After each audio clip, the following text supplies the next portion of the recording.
Ini terkait dengan kinerja ya teman-teman ya, bagaimana teman-teman bekerja sama antar sesama guru ya.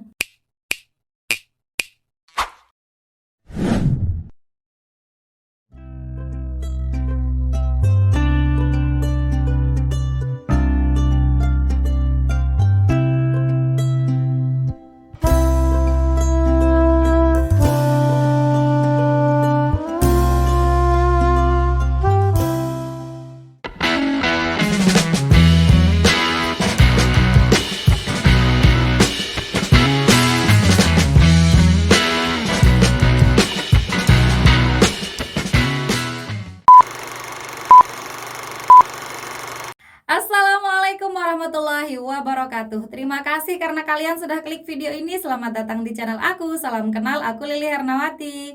Teman-teman, kali ini kita akan kembali membahas mengenai beberapa informasi penting seputar P3K tahun 2023. Dan pada video kali ini khusus kita akan membahas mengenai beberapa tes observasi untuk teman-teman kita yang masuk kategori P2 dan P3 untuk PPPK Guru tahun 2023. Tapi sebelum itu, buat teman-teman yang belum subscribe channel ini, yuk dukung Mimin dulu dengan klik tombol subscribe kalian. Dan jangan lupa untuk nyalakan juga tombol notifikasinya supaya teman-teman tidak ketinggalan info-info terbaru dari aku. Terima kasih.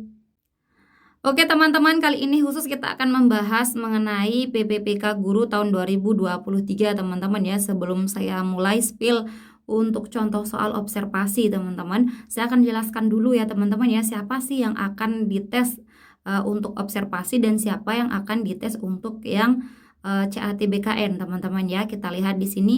Jadi PPPK Guru tahun 2023 ini terbagi menjadi 4 kategori teman-teman ya. Yang pertama adalah P1 atau prioritas pertama, kemudian P2 atau prioritas kedua, P3 prioritas ketiga, dan P4 ini adalah prioritas yang terakhir teman-teman ya. Kita lihat di sini P1 itu siapa sih? Jadi P1 itu adalah semua yang sudah lulus pada PPPK tahun 2021 tapi belum mendapatkan penempatan pada periode 2021 teman-teman. Kemudian yang P2 itu merupakan ex-THK2 yang terdaftar pada database BKN. Harus terdaftar pada database BKN ya sebagai ex-THK2, dan tentu saja dia tidak termasuk dari P1. Jadi dia antara dia belum lulus pada PPPK 2021 ataukah dia belum pernah ikut tes teman-teman. Yang penting bukan kategori P1 ya untuk yang termasuk dari ex-THK2 di prioritas kedua.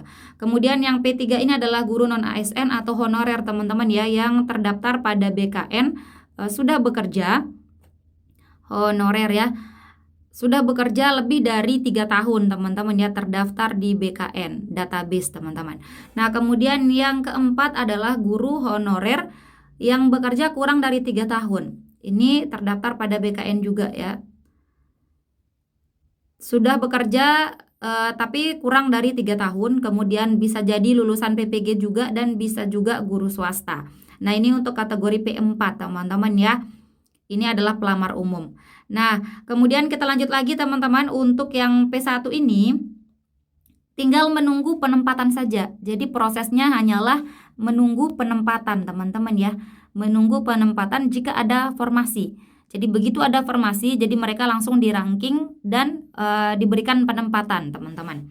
Nah kemudian untuk yang P1 ini penempatannya ada kriterianya teman-teman ya, ada yang lebih didahulukan. Yang pertama adalah yang didahulukan untuk penempatan yaitu THK2 dulu teman-teman ya, THK2.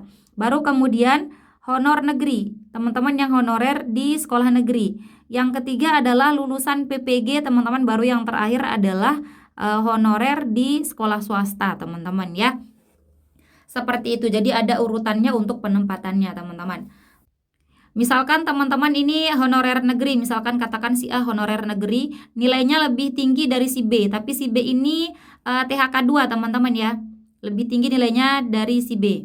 Maka yang lebih didahulukan tetap yang THK2, si B ini dulu yang penempatan meskipun nilainya lebih rendah daripada si A ini teman-teman, seperti itu ya. Kemudian kita lanjut lagi teman-teman untuk yang P2 dan P3. Jadi yang P2 dan P3 ini apa sih seleksinya? Inilah yang P2 dan P3 ini, yang seleksinya itu adalah seleksi CAT observasi teman-teman ya, observasi.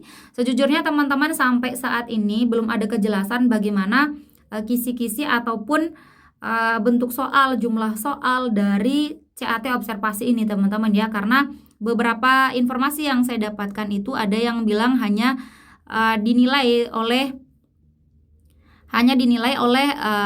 pengawas, kemudian ada guru senior, kepala sekolah, dan lain sebagainya teman-teman.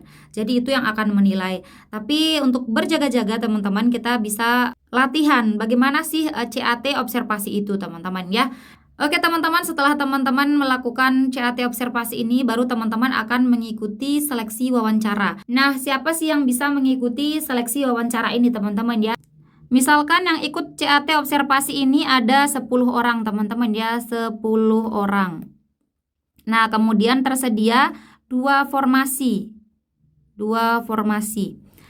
Yang bisa ikut tes wawancara itu hanya 3 kali jumlah kebutuhan, yaitu 3 kali 2. Berarti 6 orang. 6 orang yang akan mengikuti tes wawancara ini teman-teman ya. 6 orang yang memiliki peringkat tertinggi dari 10 orang ini. Nah, kemudian untuk wawancara ini dilakukan oleh beberapa orang yang berwenang teman-teman ya, seperti misalkan kepala sekolah, kemudian ada pengawas, dan ada juga guru senior teman-teman ya.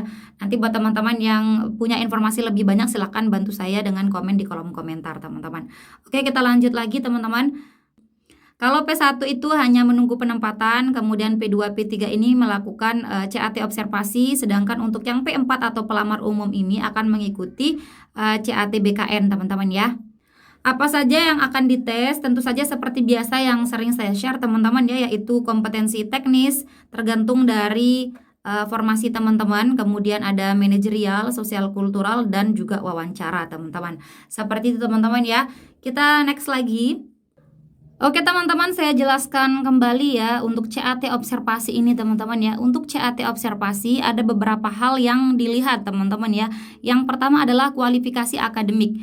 Nah, kualifikasi akademik ini apakah teman-teman sudah memenuhi kualifikasi akademik yang diminta oleh formasi tersebut. Misalkan teman-teman untuk formasi guru matematika misalkan ya, guru matematika. Guru matematika itu yang dibutuhkan. Berarti akan dituliskan S1 dari matematika, misalkan matematika murni ataukah pendidikan matematika teman-teman. Pasti ada di sana kualifikasi akademik yang dibutuhkan. Nah, jangan sampai teman-teman yang misalkan S1 fisika itu mendaftar juga di sini karena tidak sesuai dengan kualifikasi akademiknya. Meskipun teman-teman misalkan di sekolah saya kan mengajar matematika, tapi kalau kualifikasi akademik teman-teman bukan S1 matematika, berarti teman-teman tidak sesuai untuk kategori yang pertama ya. Penilaian pertama yaitu kualifikasi akademik. Jangan dipaksakan teman-teman ya, karena teman-teman bisa gugur teman-teman. Nah, kemudian yang kedua itu terkait kompetensi teknis teman-teman ya. Kompetensi teknis ini ada beberapa yang dilihat. Yang pertama adalah pedagogik, kemudian profesional, dan yang terakhir adalah sosial kepribadian. Kemudian untuk yang ketiga adalah kinerja teman-teman. Nah, apa sih yang dilihat dari kinerja ini? Yang pertama adalah orientasi pelayanan. Kemudian komitmen teman-teman dalam mengajar, kemudian inisiatif kerja teman-teman ya, dan kerjasama dengan pelaksanaan tugas sebagai guru, seperti itu teman-teman. Jadi ini terkait dengan bagaimana teman-teman mengajar. Ini pasti ada nanti kaitannya dengan soal terkait dengan kinerja teman-teman saat mengajar sebagai guru teman-teman. Nah, kemudian yang terakhir yang dilihat adalah pemeriksaan latar belakang teman-teman ya, atau background check teman-teman. Apa sih yang dilihat? Yang pertama adalah apakah teman-teman tidak memiliki keterlibatan dalam kegiatan perundungan ya, atau bullying teman-teman ya, bullying. Jangan sampai teman-teman ada indikator telah melakukan perundungan ya, meskipun di sosial media teman-teman ataupun secara langsung yang dilihat oleh kepala sekolah maupun oleh guru-guru senior teman-teman. Kemudian apa juga yang dilihat yaitu apakah teman-teman pernah terlibat dengan tindak kekerasan teman-teman ya, di sekolah maupun di luar sekolah. Kemudian penyalahgunaan narkotika serta tindakan-tindakan intoleransi teman-teman ya. Nah, untuk lebih jelasnya terkait CAT observasi ini teman-teman, untuk yang 4 kategori ini kita langsung saja bahas teman-teman ya, prediksi soalnya. Saat berinteraksi dengan orang lain, Anda cenderung A. berani mengambil tindakan, B. bersemangat memberi masukan, C. berhati-hati dalam mengambil tindakan, atau yang D. tidak berani mengambil tindakan. Silakan coba teman-teman pause dan coba dijawab. Oke teman-teman, jika sudah kita akan jawab bersama ya. Kalau yang A ini berani mengambil tindakan, teman-teman ya, berani mengambil tindakan ini adalah sesuatu yang positif, teman-teman. Kita lihat yang B, bersemangat memberikan masukan, ini juga positif. Nah, kemudian yang C ini berhati-hati dalam mengambil tindakan. Kata berhati-hati itu berada di tengah-tengah, teman-teman ya, antara sangat berani atau tidak berani. Jadi nilainya juga berada di tengah-tengah. So, yang C ini bisa kita eliminasi, teman-teman ya. Kita eliminasi. Yang D ini apalagi, teman-teman, tidak berani mengambil tindakan, ini kita eliminasi, teman-teman ya. Nah, sekarang kita lihat antara yang A dan yang B, teman-teman. Mana yang lebih positif? Tentu yang B, teman-teman ya, bersemangat memberi masukan. Kenapa bukan yang A, Kak? Karena yang A ini berani mengambil tindakan. Tindakan itu masih umum. Apakah tindakan yang positif atau tindakan yang negatif gitu, teman-teman ya. Jadi yang lebih memiliki poin paling banyak di sini adalah yang B, teman-teman ya. Yang poinnya paling tinggi. Gitu, teman-teman. Kita lanjut lagi ke soal yang nomor 2. Saat berada di dalam kelas, Anda titik-titik-titik. A, yang penting menyampaikan materi. B, harus memastikan bahwa materi tersampaikan dengan baik.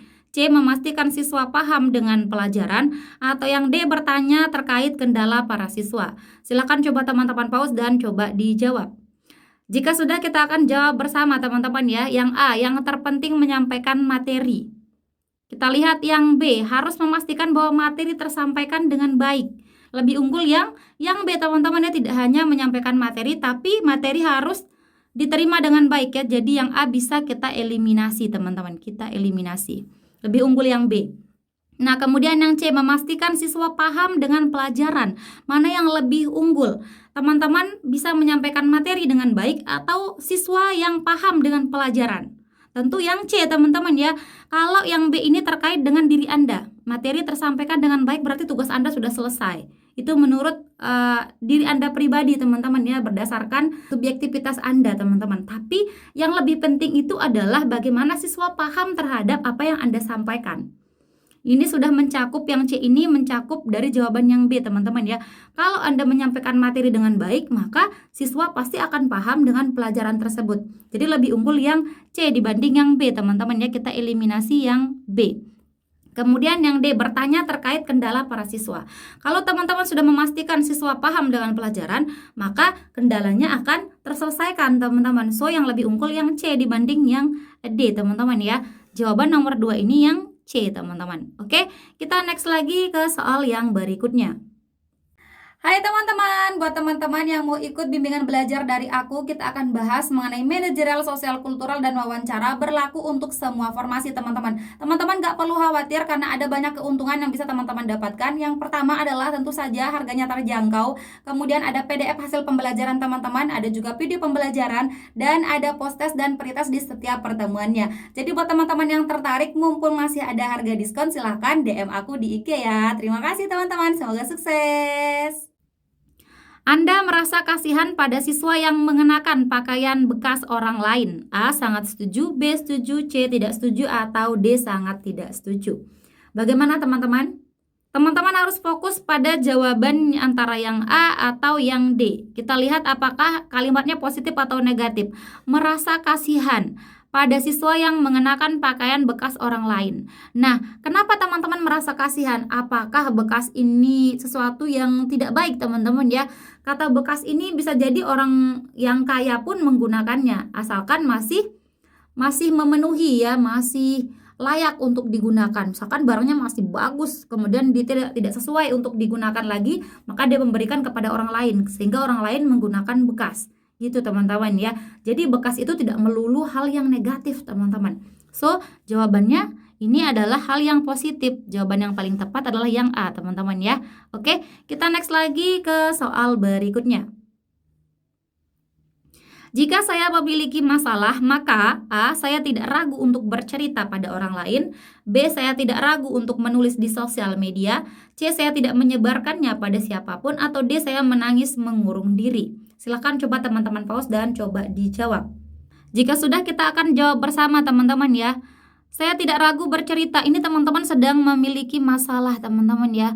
Jangan sampai masalah ini teman-teman ceritakan kepada orang lain, apalagi yang tidak bisa menjaga rahasia, teman-teman. Jadi yang A ini tidak memiliki poin yang unggul. Kemudian yang B, saya tidak ragu untuk menulis di sosial media. Ini sama saja, teman-teman. Apalagi kalau teman-teman nulis di sosial media, jejaknya akan terus berlanjut sampai teman-teman benar-benar hapus tentang cerita tersebut ya. Yang C, saya tidak menyebarkannya pada siapapun. Ini berarti Anda bisa menjaga rahasia, teman-teman ya. Ini terkait dengan pemeriksaan latar belakang atau background check, teman-teman. Kemudian yang D, saya menangis mengurung diri. Ini bukan solusi yang baik, teman-teman ya. Ini hanya menangis mengurung diri ini bukan sesuatu yang positif, teman-teman. So jawaban yang nomor 4 ini adalah yang C, teman-teman ya. Saya tidak menyebarkannya pada siapapun. Kita next lagi ke soal nomor 5. Saya menyukai orang yang titik-titik-titik. A, memiliki visi misi yang sama dengan saya. B, selalu bersemangat setiap hari. C, tidak banyak bicara. Atau D, suka berkomentar. Silakan coba teman-teman pause dan coba dijawab. Jika sudah, kita akan jawab bersama, teman-teman ya. Nah, kalimat saya menyukai orang yang ini menunjukkan bagaimana Anda juga. Kalau Anda menyukai orang yang seperti itu, maka Anda juga seperti itu. Yang A, memiliki visi misi yang sama dengan Anda. Berarti ini Anda akan bertindak sesuai dengan orang tersebut ya, karena visi misi kalian sama, maka tindakannya juga akan sama, teman-teman. Kemudian yang B, selalu bersemangat setiap hari. Ini juga positif, teman-teman ya, tapi lebih unggul yang A, teman-teman, karena ini sudah mencakup tindakan apakah teman-teman bersemangat atau tidak ya. Selama teman-teman memiliki visi misi yang sama dengan seseorang, maka teman-teman akan nyambung, teman-teman. Kemudian yang C, tidak banyak bicara. Atau yang D, suka berkomentar. Ini juga baik sebenarnya, teman-teman ya, tapi lebih unggul di sini adalah yang memiliki visi misi yang sama. Karena kalau sudah visi misi Anda sama, maka tindakan Anda juga sama, nyocok, teman-teman gitu ya. Jadi yang nomor 5 ini jawabannya yang A, teman-teman. Kita next lagi ke soal yang nomor 6. Bagaimana tanggapan Anda terhadap penggunaan nafza? Ini juga terkait dengan pertanyaan background check, teman-teman ya, atau pemeriksaan latar belakang.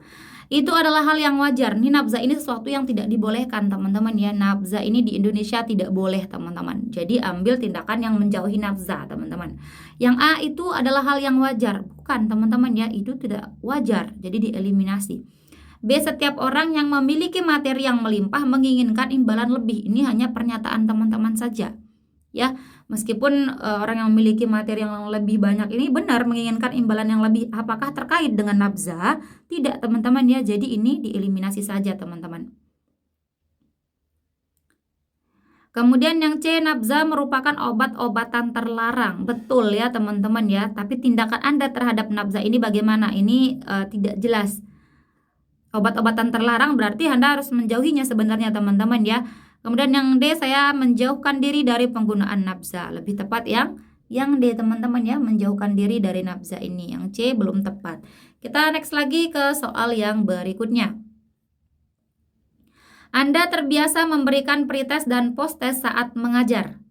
Ini posttest dan pretest ini adalah sesuatu yang baik, teman-teman ya. Posttest, pretest berarti teman-teman mengetahui sejauh mana materi tersampaikan apakah baik atau tidak, teman-teman ya.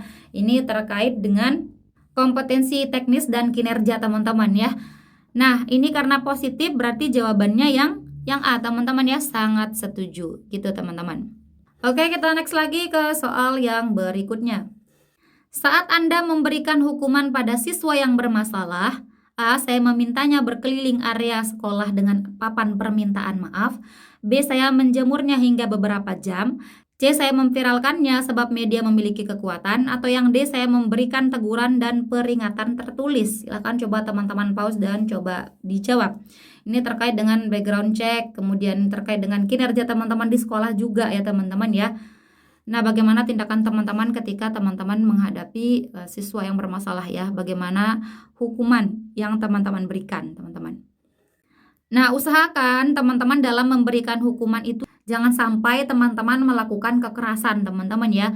Ini memintanya berkeliling dengan papan permintaan maaf, ini juga bentuk dari kekerasan, teman-teman ya, karena itu sangat berdampak pada psikologis siswa, teman-teman.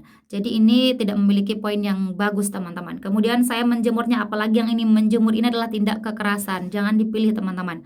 Yang C, saya memviralkannya sebab media memiliki kekuatan. Betul teman-teman ya.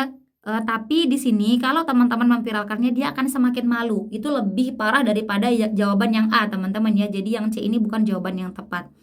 Kemudian yang D, saya memberikan teguran dan peringatan tertulis. Mungkin ini teguran dulu baru peringatan tertulis teman-teman ya. Ini jawaban yang lebih tepat menurut saya teman-teman yang D ya. Jadi teman-teman meskipun teman-teman mungkin di sekolah melakukan tindakan yang A, tapi dalam menjawab soal usahakan teman-teman itu bertindak seperti guru idaman teman-teman ya.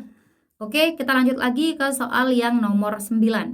Saat permintaan Anda tidak sesuai, maka saya marah pada mereka, saya mencoba menyukai kesalahan tersebut, saya menerima kekurangan mereka, atau saya menggantinya agar sesuai. Silahkan coba teman-teman pause dan coba dijawab. Jika sudah, kita akan jawab bersama teman-teman ya. Permintaan Anda tidak sesuai. Bagaimana tindakan Anda kalau permintaan Anda tidak sesuai teman-teman? A, saya marah. Marah ini adalah hal yang negatif. Jadi jangan dipilih ya, eliminasi. Kemudian yang B, saya mencoba menyukai kesalahan tersebut. Menyukai kesalahan. Kalau kesalahan disukai berarti Anda juga menyukai sesuatu yang negatif ya, eliminasi.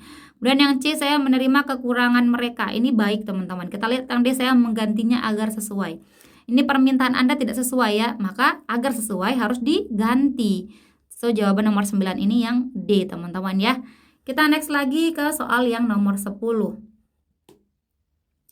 Saya menerima masukan yang baik dari siapapun datangnya. Ini adalah kalimat yang positif ya. Jadi jawabannya yang A tentunya teman-teman ya. Jawaban nomor 10 ini yang A.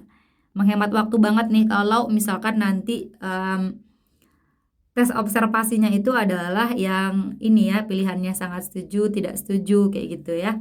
Oke teman-teman, kita next lagi teman-teman ke soal yang nomor 11. Saat saya mengerjakan tugas, saya membutuhkan A, suasana yang tenang akan sangat mendukung kinerja saya. B, suasana ramai akan menjadi asik dan menyenangkan. C, suasana tidak mempengaruhi kinerja saya. Atau yang D, saya tidak bisa memilih suasana yang tepat. Ini terkait dengan kinerja teman-teman ya di sekolah. Oke teman-teman, jika sudah dijawab kita akan jawab bersama teman-teman ya. Ini terkait dengan bagaimana teman-teman bekerja ya, suasana saat teman-teman bekerja atau mengerjakan tugas. Ini suasana seperti apa yang teman-teman mau? Apakah suasana yang tenang atau suasana yang ramai? Jadi teman-teman, yang baik itu adalah teman-teman tidak bergantung pada suasana apapun. Jadi suasananya ramai, tenang, berisik atau adem ayem misalkan, teman-teman harus bisa mengerjakan tugas bagaimanapun suasana di sekitar teman-teman. Itu adalah sesuatu yang diinginkan teman-teman ya. Jadi di sini A dan B tidak memenuhi teman-teman ya. Jangan dipilih. Karena ini Anda sangat bergantung pada suasana saat bekerja. Jangan sampai teman-teman. Kemudian yang C, suasana tidak mempengaruhi kinerja saya. Ini betul ya, suasana jangan sampai mempengaruhi kinerja teman-teman. Kemudian yang D, saya tidak bisa memilih suasana yang tepat. Nah ini seolah-olah seperti yang C ya, tapi kalimatnya salah ya. Saya tidak bisa memilih suasana yang tepat. Ini berarti Anda tidak bisa memilih antara Anda mau yang tenang atau yang ramai ya. Anda tidak bisa menentukan bagaimana Anda bekerja. Bisa jadi Anda tetap tidak nyaman bagaimanapun keadaannya teman-teman. Jadi yang D ini lebih ke arah negatif kalimatnya ya. So yang lebih tepat di sini yang C teman-teman ya, suasana tidak mempengaruhi kinerja Anda. Jadi Anda tetap bisa bekerja meskipun suasananya tenang ataupun ramai teman-teman. Oke, kita lanjut lagi ke soal yang nomor 12. Hai teman-teman, buat kalian yang lagi cari e-book untuk persiapan PPPK tahun 2023, aku merekomendasikan kalian untuk pakai e-book dari aku ini teman-teman ya. Isinya sudah ada manajerial, sosial kultural, dan wawancara teman-teman. Sudah ada soal, kunci jawaban, dan juga pembahasannya. Ada bocoran soal PPPK tahun 2022, ada kisi-kisi beberapa kompetensi teknis, dan ada trik menjawab soal cepat. Jadi buat kalian yang lagi persiapan untuk menghadapi PPPK tahun 2023, aku saranin banget kalian untuk mempunyai e-book ini teman-teman. Langsung aja DM ke IG aku. Oke teman-teman, semoga sukses. Anda memiliki karyawan-karyawan yang berbeda latar belakang agama dan budaya. Ini terkait dengan intoleran teman-teman ya, dari background check yang akan ujikan. A. Saya menghormati keberagaman. B. Saya mendahulukan karyawan yang sama latar belakangnya. C. Saya tidak peduli dengan perbedaan tersebut. Atau yang D itu menjadi hal baik untuk bisa bertukar pikiran. Silakan coba teman-teman pause dan coba dijawab. Jika sudah, kita akan jawab bersama teman-teman ya. Di sini kita lihat bagaimana tindakan teman-teman jika dihadapkan dengan karyawan ataukah bawahan ataukah siswa-siswi ataukah sesama teman guru ya. Jika teman-teman memiliki latar belakang agama dan budaya yang berbeda, bagaimana tindakan teman-teman dengan situasi tersebut? A. Saya menghormati keberagaman. Ini baik ya. Yang B. Saya mendahulukan karyawan yang sama latar belakangnya. Ini adalah tindakan diskriminasi. Jangan sampai teman-teman ambil, karena ini berarti background check teman-teman akan negatif. Kemudian yang C, saya tidak peduli dengan perbedaan tersebut. Ini kata tidak peduli ini seolah-olah teman-teman memang tidak membeda-bedakan teman-teman ya antara yang agama yang satu dengan agama yang lain atau budaya yang berbeda. Tapi kata tidak peduli ini kalimatnya negatif teman-teman ya. Kalimatnya negatif. Lebih positif yang A ya, saya menghormati keberagaman. Bukan saya tidak peduli ya. Kemudian yang D itu menjadi hal baik untuk bisa bertukar pikiran. Bertukar pikiran seperti apa? Kecuali kalau misalkan latar belakang kualifikasi pendidikan yang berbeda baru bisa bertukar pikiran. Tapi kalau agama dan budaya itu lebih kepada privasi masing-masing dan harus dihargai ya atau dihormati. Jadi nomor 12 ini jawaban yang tepat adalah yang A teman-teman ya. Oke, kita next lagi ke soal yang nomor 13. Bagaimana Anda menangani tindakan perundungan di antara bawahan Anda? Ini terkait dengan perundungan atau aksi bullying teman-teman ya. Saya tidak mencampuri urusan mereka. B. Saya memberikan sanksi bagi para pelaku. C. Saya tidak memberikan hal itu terjadi. Atau yang D. Saya memaklumi hal tersebut. Jika teman-teman sudah menjawab, mari kita jawab bersama teman-teman ya. Ini bagaimana Anda menangani tindakan perundungan. Berarti itu sudah terjadi di antara bawahan teman-teman. Misalkan teman-teman adalah guru nih, bagaimana teman-teman menangani tindakan perundungan di antara para siswa gitu ya. Di sini hal tersebut sudah terjadi ya, menangani tindakan perundungan. Maka yang C ini bisa kita eliminasi karena di sini dia bilang saya tidak memberikan hal itu terjadi. Padahal di soal sudah dikatakan bahwa itu terjadi dan bagaimana Anda menanganinya. Kemudian yang A, saya tidak mencampuri urusan tersebut. Ini tidak boleh. Anda harus mengambil tindakan yang tepat. Bagaimana Anda mengatasi tindak perundungan. Kalau Anda tidak mencampuri, maka tindak perundungan akan tetap berlanjut. Kemudian yang B, saya memberikan sanksi bagi para pelaku. Atau yang D, saya memaklumi. Jangan, memaklumi ini jangan teman-teman ya. Memaklumi berarti Anda mendukung. Kita eliminasi. So jawabannya adalah yang B, saya memberikan sanksi bagi para pelaku tindak perundungan teman-teman. Karena di sini Anda sebagai atasan. Atau misalkan Anda guru teman-teman ya. Oke, kita next lagi ke soal yang nomor 14. Cara Anda menangani siswa yang murung akibat sering dibully adalah A. Saya membiarkan dia tenang. B. Saya menghubungi wali kelasnya. C. Saya melaporkan pelaku pada guru BP agar mereka dihukum. Atau yang D. Saya melakukan pendekatan personal agar ia tidak merasa buruk. Silahkan coba teman-teman pause dan coba dijawab. Jika sudah, kita akan jawab bersama teman-teman ya. Ini lumayan positif semua tindakannya teman-teman ya. Bagaimana teman-teman kalau melihat siswa yang dibully ya, bagaimana teman-teman menanganinya. Yang A, saya membiarkan dia tenang. Ini positif ya. Tapi setelah dia tenang bagaimana? Bagaimana tindakan teman-teman untuk menangani emosional dia yang sedang dirundung itu, teman-teman yang sedang dibully. Nah, kemudian yang B, saya menghubungi wali kelasnya. Ini tindakan yang bagus ya. Yang A bisa kita eliminasi karena tindakannya lebih unggul yang B teman-teman ya. Yang B lebih unggul. Kemudian yang C, saya melaporkan pelaku pada guru BP agar mereka dihukum. Ini benar ya, pelaku harus mendapatkan hukuman dari guru BP teman-teman. Tapi di sini kita melihat bagaimana Anda menangani siswa yang murung tersebut ya, siswa yang murung itu. Bagaimana tindakannya?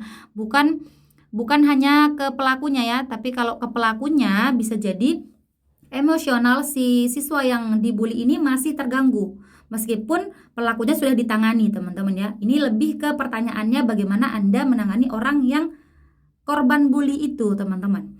Nah, berarti yang C ini tidak sesuai dengan pertanyaan teman-teman ya. Tidak sesuai dengan pertanyaan, meskipun positif kita eliminasi teman-teman. Kemudian yang D, saya melakukan pendekatan personal agar ia tidak merasa buruk. Mana lebih unggul? Teman-teman menghubungi wali kelasnya atau teman-teman melakukan pendekatan personal? Sebenarnya secara prosedur mungkin teman-teman bisa menghubungi wali kelasnya ya, tapi di sini lebih khusus kalimatnya adalah yang D. Melakukan pendekatan personal agar apa? Agar ia tidak merasa buruk karena dia sudah murung di sini. Jadi agar dia tidak merasa buruk, Anda harus melakukan pendekatan personal, membujuk dia gitu ya. Jadi yang lebih tepat di sini yang D teman-teman ya, dibandingkan yang B. Kita next lagi ke soal yang nomor 15. Saat menyampaikan materi, Anda lebih sering A. Duduk di meja guru, B. Berdiri di depan kelas, C. Berkeliling ke meja siswa-siswi, atau yang D. Melihat buku petunjuk agar tidak keliru. Silahkan coba teman-teman pause dan coba dijawab. Jika sudah teman-teman kita akan jawab bersama ya. Di sini yang guru sejati pasti tahu jawabannya apa, bagaimana tindakan teman-teman biasanya kalau di kelas teman-teman. Ya, kita lihat di sini. A. Duduk saja di meja guru. Ini berarti interaksi Anda akan kurang. Itu menurut saya teman-teman, kita eliminasi. Kemudian apalagi yang ini, yang D, melihat buku petunjuk ini jangan ya, karena kalau Anda sudah di dalam kelas harusnya teman-teman sudah menguasai materi yang akan disampaikan. Jadi tidak melulu melihat buku petunjuk, tidak teman-teman ya. Meskipun di sini dia bilang agar tidak keliru. Kalau Anda sudah menguasainya, teman-teman tidak mungkin keliru. Maka dari itu setiap guru harus memiliki persiapan sebelum mengajar. Jangan asal masuk kelas saja kemudian kebingungan di dalam kelas ya. Karena itu terjadi. Karena itu sering banyak guru yang terjadi seperti itu ya. Di rumah kan sibuk gitu ya. Oke, kita tidak usah bahas teman-teman ya alasan teman-teman. Yang penting kalau sudah di kelas teman-teman harus siap mengajar gitu ya. Nah, antara yang B atau yang C, berdiri di depan kelas atau berkeliling ke meja siswa-siswi. Ini saat teman-teman apa? Menyampaikan materi. Kalau menyampaikan materi, teman-teman lebih tepat adalah berdiri di depan kelas. Jadi saat Anda menyampaikan materi, semua siswa itu fokus pada Anda. Anda tidak harus berkeliling ke meja sana, ke meja 1, ke meja 2 teman-teman ya saat menyampaikan materi. Anda cukup berdiri di depan kelas. Kalau misalkan teman-teman berkeliling ke meja siswa-siswi, Anda kan akan berpindah ya dari yang bangku A ke bangku B, bangku C, bangku D. Berarti semua siswa akan ikut berkeliling melihat Anda gitu teman-teman. Jadi fokusnya bisa jadi akan berantakan. Kecuali kalau teman-teman misalkan berdiri di depan kelas, maka para siswa akan fokus kepada Anda yang sedang berdiri di dalam kelas. Jadi jawaban yang nomor 15 ini lebih tepat yang B ya, berdiri di depan kelas teman-teman. Ini terkait dengan kinerja teman-teman ya. Oke, kita next lagi ke soal yang nomor 16.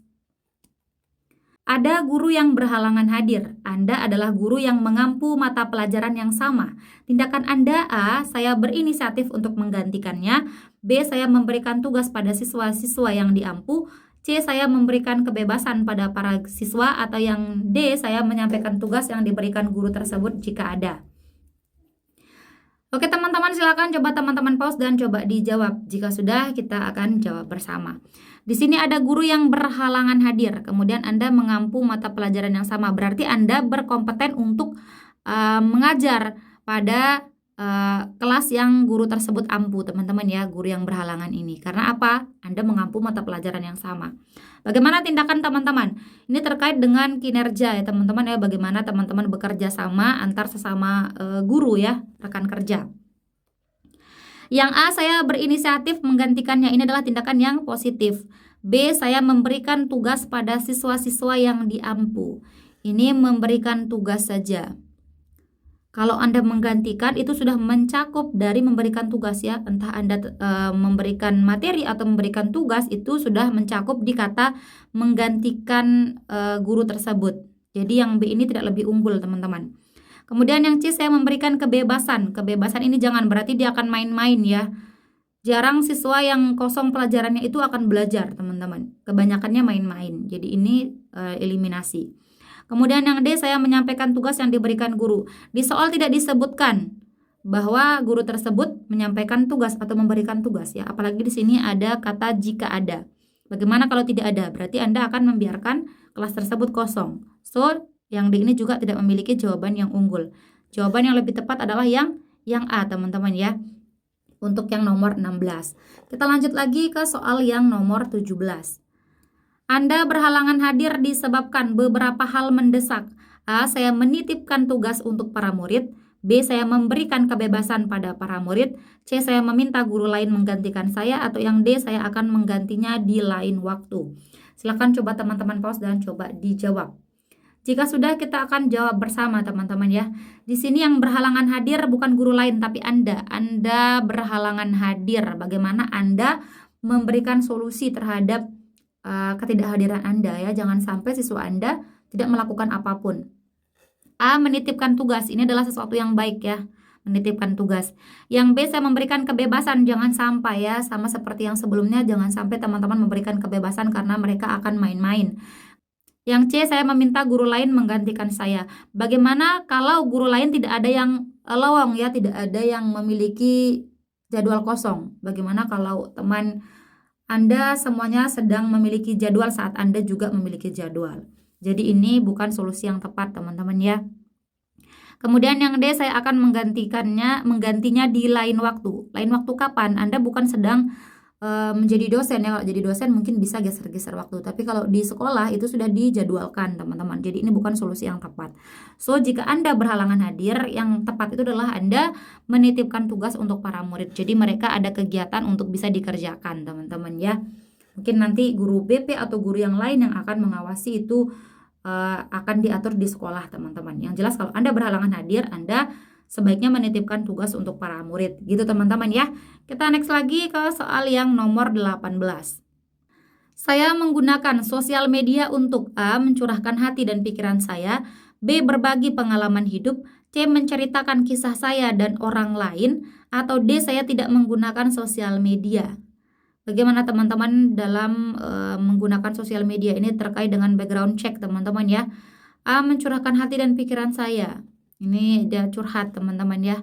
Yang B. Berbagi pengalaman hidup. Ini lebih unggul yang B ya. Berbagi pengalaman hidup ini adalah sesuatu yang positif. Tapi kalau hanya mencurahkan hati bisa jadi curahan hati Anda itu positif atau negatif bisa jadi.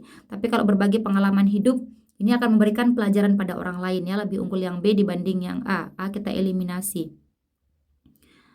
Kemudian yang C, menceritakan kisah saya dan orang lain. Menceritakan kisah ini berbeda dengan berbagi pengalaman hidup teman-teman ya.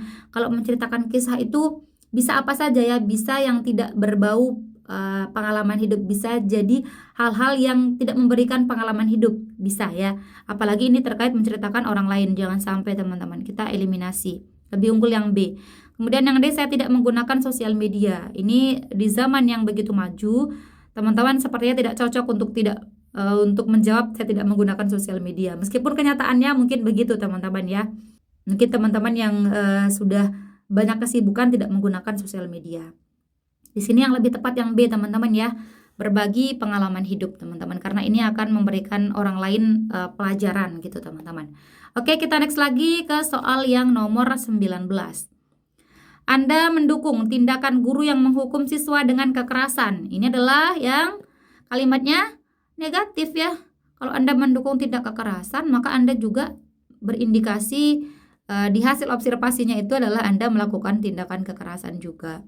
Jadi jangan sampai didukung ya, karena ini negatif, maka jawaban yang paling tepat adalah Anda sangat tidak setuju. Gitu teman-teman ya. Oke, kita next lagi ke soal yang berikutnya. Anda dinyatakan termasuk kategori P3 dalam seleksi PPPK 2023, maka Anda dengan segera menghapus postingan sosial media yang berkaitan dengan perundungan. A. Sangat setuju, B. Setuju, C. Tidak setuju, atau yang D. Sangat tidak setuju. Silahkan coba teman-teman pause dan coba dijawab. Jika sudah teman-teman, untuk yang nomor 20 ini adalah soal nomor terakhir. Silahkan bantu saya untuk menjawab soal nomor 20 ini di kolom komentar teman-teman ya. Jawaban kalian apa? A, B, C, atau yang D teman-teman ya. Jangan lupa sertakan alasan kalian juga apa ya di kolom komentar. Oke teman-teman, jangan lupa share juga ke teman-teman kalian yang termasuk kategori P2 dan P3 ya untuk guru teman-teman, PPK guru.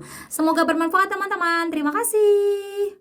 Oke teman-teman, sekian dulu video kita kali ini. Terima kasih untuk partisipasi kalian dan terima kasih juga karena teman-teman sudah menonton video ini sampai akhir. Jika menurut kalian video ini bermanfaat, jangan lupa dukung Mimin dengan klik like, komen, subscribe, dan nyalain juga tombol loncengnya. Dan jangan lupa untuk share video ini ke teman-teman kalian yang lain supaya manfaatnya tidak berhenti di kalian. Oke teman-teman, terima kasih. See you next time and bye-bye. Assalamualaikum warahmatullahi wabarakatuh.